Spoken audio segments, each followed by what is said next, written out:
Hello, this is the Commercial Landscaper Podcast with Robert Clinkenbeard. This show will transform your leadership by developing all areas of your life, business, family, personal and health. Only by fine-tuning yourself will you truly operate as a highly functioning leader. Super excited today to announce that we're just surpassed the 100th edition of the Commercial Landscaper Show.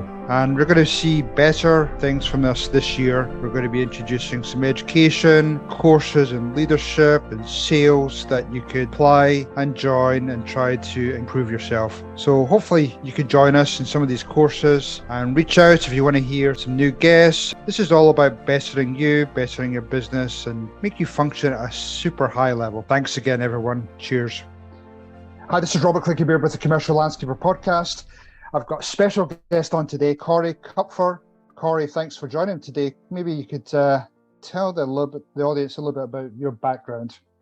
Sure, Robert. Great to be with you and your audience. Listen, I'm an M&A guy mainly, but all kinds of deals, contract support. I'm an attorney. My firm is based out of New York, although I split my time with California. So I'm back and forth, and we have clients all over the country in all industries, and we do a lot of deal work and contract work. Basically, we help companies grow. So whether it's a strategic alliance or joint venture or an M&A deal or contracts they need, that's our focus. Corey, I know you just mentioned just offline that you just got back from a conference. There's obviously a lot of activity going on with interest rates going up and just a lot of uncertainty in the market there. So tell me about some of the big takeaways from that conference. Yeah, so this was a conference that happened to be specific in the financial services space, but some of the lessons are similar. There are certain spaces like that space where there are a lot of money out there, right? So yes, do we have some drag forces or forces to be concerned about, whether it's interest rates going up or it's there's fear of recession, and I always hate to repeat that in a way because it's almost can become self-fulfilling, right? If everybody starts talking about it, but the stock market's been bumpy, volatile, but it's interesting to think. So there's a few things. First of all, back in late 2000, I actually did a bunch of research because interest rates were starting to, we knew they were going up then, they started to go up, and I did some research on deals throughout history and discovered that there's no correlation between interest rate levels and deal volume. Okay, which is very, very interesting. There's been some very high interest rate environments where the deal volume has been very high, sometimes it's been low, and vice versa. So I don't think that's a factor that necessarily history is tied in. Now, obviously, if that leads us, because the Fed keeps pushing up rates, slows the economy enough that causes a significant recession, that's a different conversation. But in some industries, like I started to say, financial services is certainly one of them, tech's one of them. You would know better. I've done some stuff in and around, the landscaper space over the years, but you may know better, in this moment about how much money there's in the space. But in some industries, there's just a huge amount of private equity and capital has to be deployed. So despite these drag factors, deals are still happening. We're still very busy.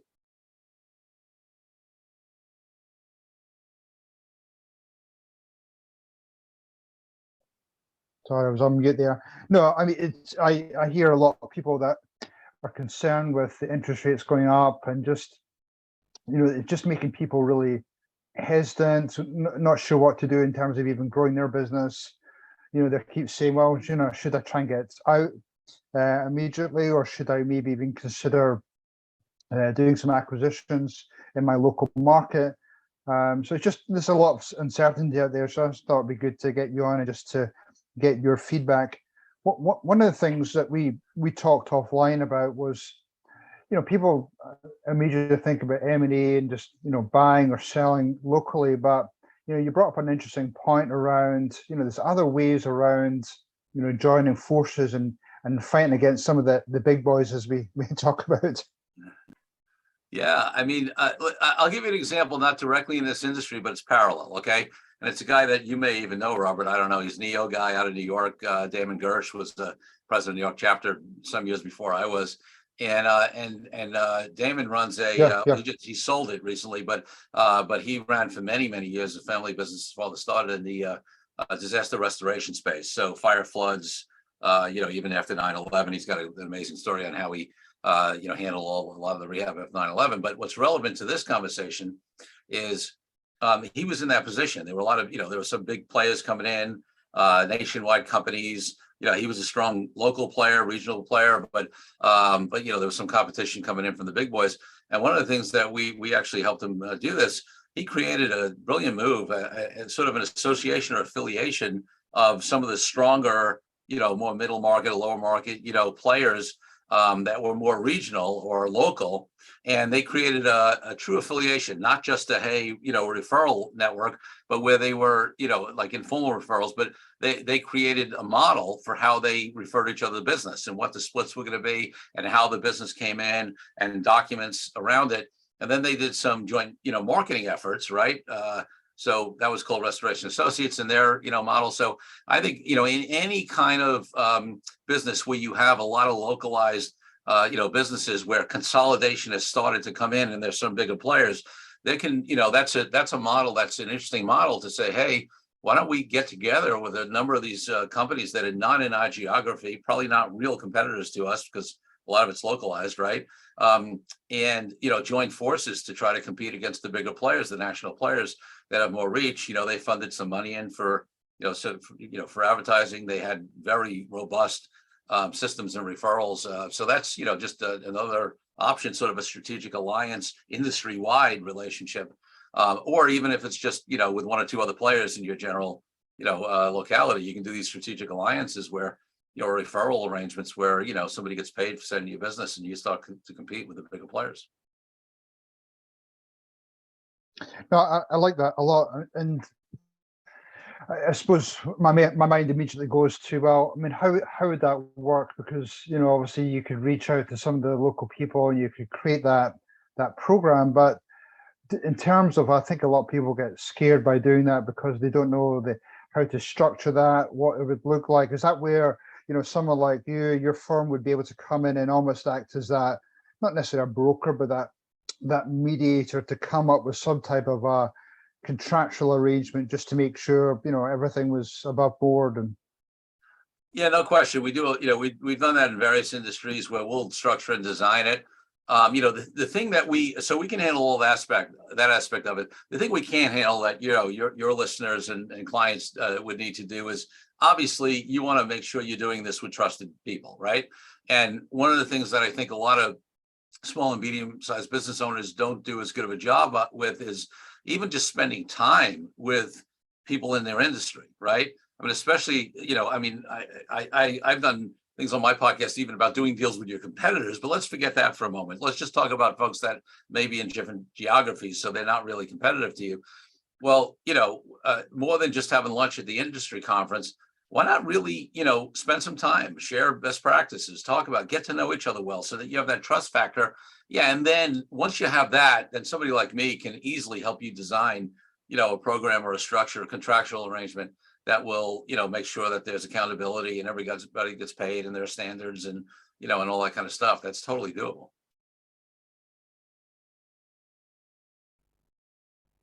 yeah, and that one of the things I run peer groups, and there's typically 5 to 7 companies per peer groups, and they're all in different markets. And one of the things that comes up in every meeting we have or call is the M&A space and what's going on in it. But I suppose that's a great example of how someone like a peer group where you have already built that trusted relationship and you're sharing some of those best practices, why not take that to another level by formalizing some of those arrangements and just doing a referral, bringing in someone like your firm, and again creating something out of that.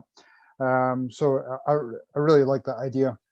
I mean, that's a great example. Obviously, that trust has been built in those peer groups already, right? So, that's great. And then, to add, I mean, what the example I gave, they created branding that, they were able to market out. And listen, what it also becomes, potentially is a sort of, next level dating period, because maybe at some point it also makes sense for, for one or two or three of those companies to, to merge and, or be acquired and join together. But this way, you get a next level working relationship to even test that out. And in the meantime, it's providing value to everybody involved.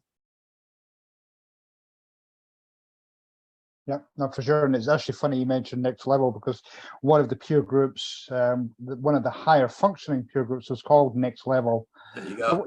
One of the things, and actually used to be part of that, but one of the things that we always used to talk about, but for some reason it never seemed to materialize. I don't know if it's just because of people's bandwidth, or nobody wanted to take that initiative, was that there's certain elements of needs for those companies.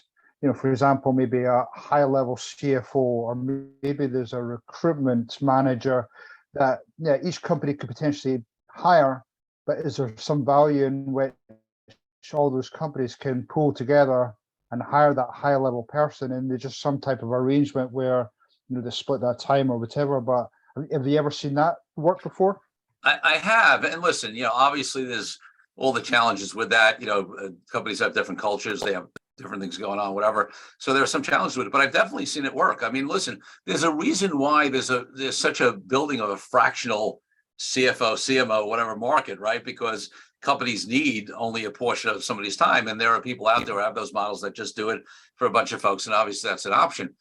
But there are certain people that would much prefer, they're not a fractional CFO. They actually are somebody who wants, a full-time arrangement. They're quality people. Maybe, you can have a high level of trust, confidence going to be with you, but you can't, but you can only really afford 20% of them, right? Or a quarter of them. So why not? If you can say to somebody, hey, you can have a full-time job that'll be amongst all of us, and, we're going to divide up your salary, or one person will employ them and then sub them out. There are a million ways it can be structured. Again, you should never let structuring stand in the way. All you need to do is get people to understand structuring. We'll help you.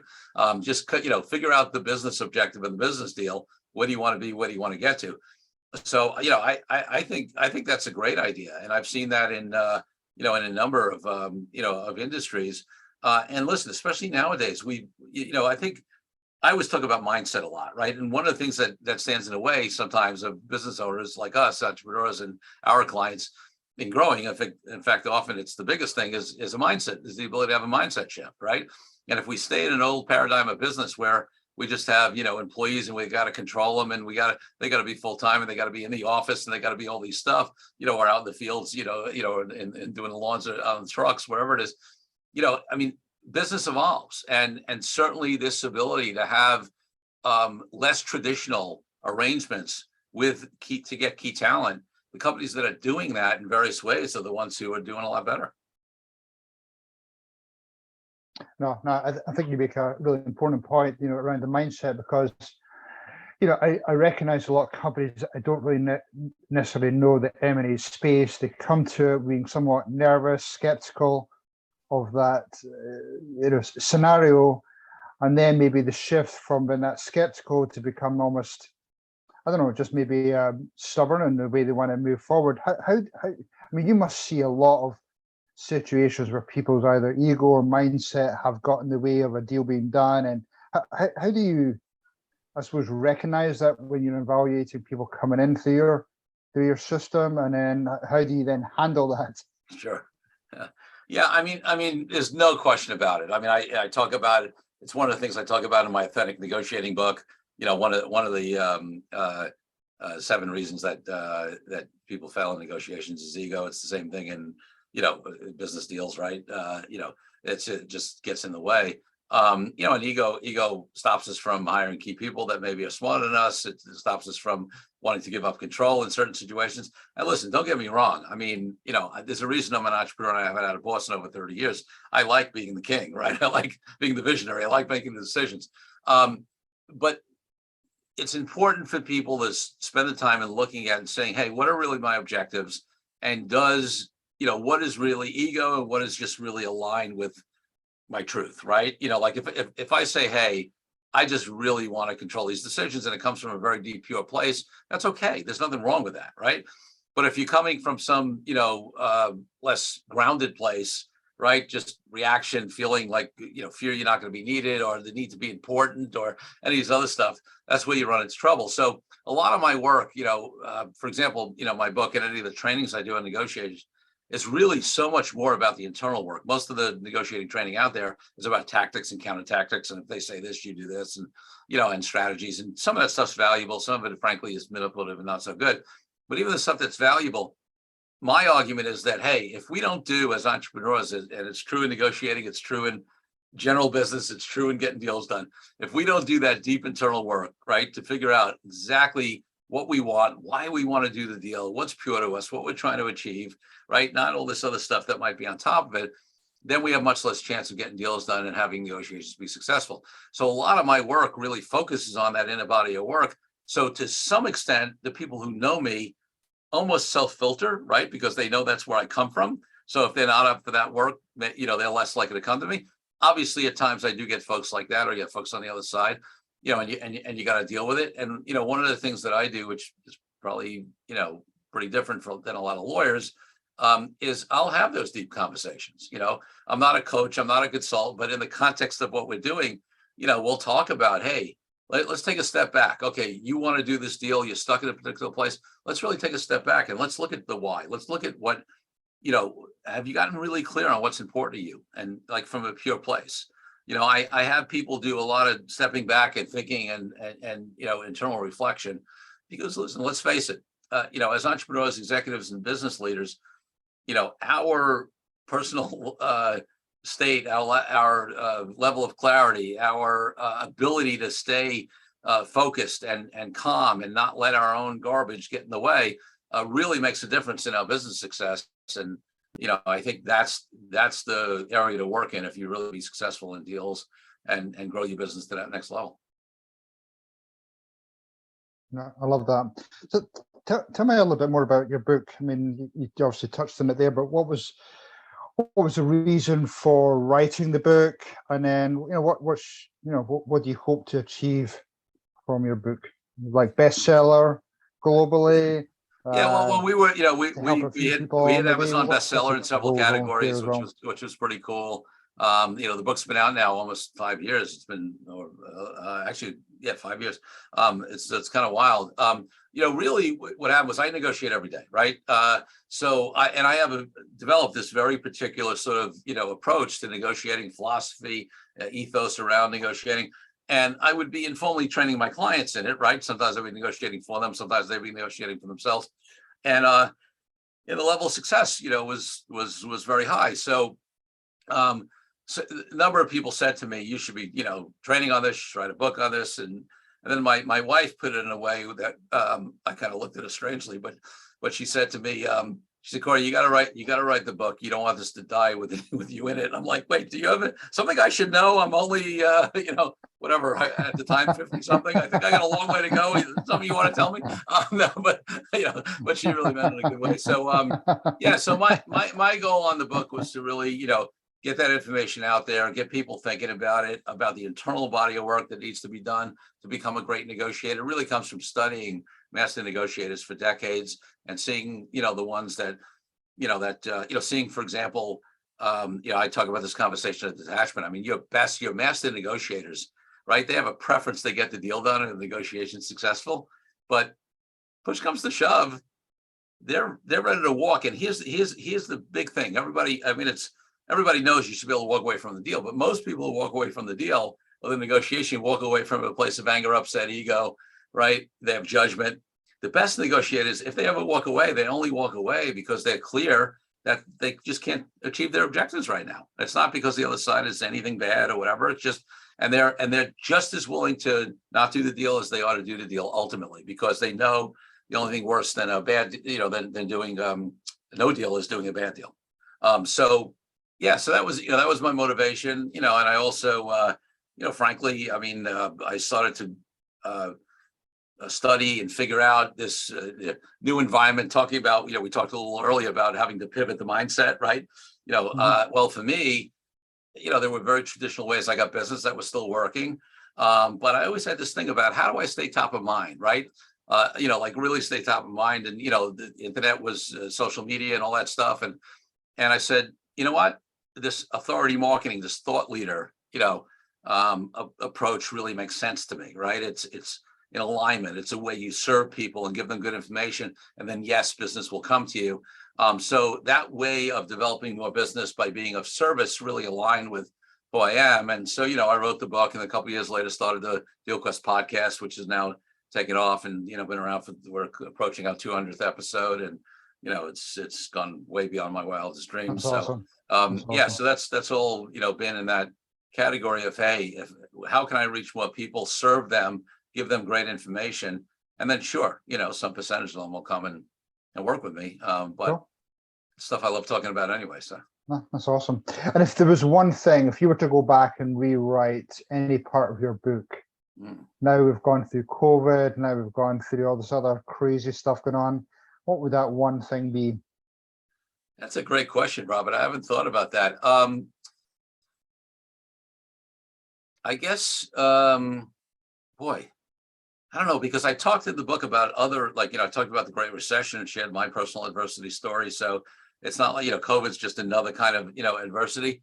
Maybe what I would do is focus, because I talk about this a little more in the podcast sometimes, but focus a little more about maybe the difference of how you negotiate and get things done in good times and bad times. I mean, it works in all times, and there's availability to have successful negotiations and deals in all times.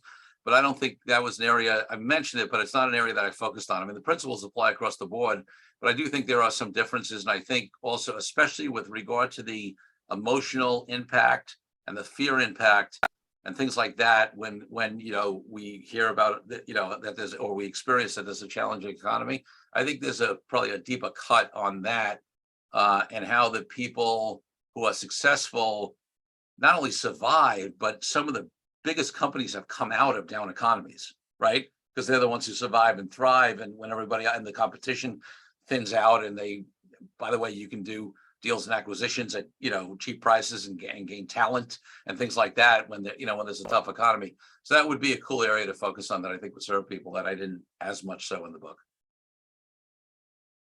Yeah, I call that land grabbing.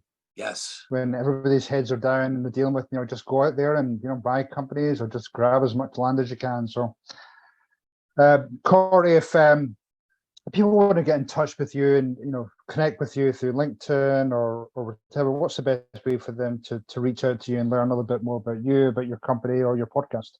Yeah, sure. So, I mean, sort of the hub website is CoreyKupfer.com. That's CoreyKupfer.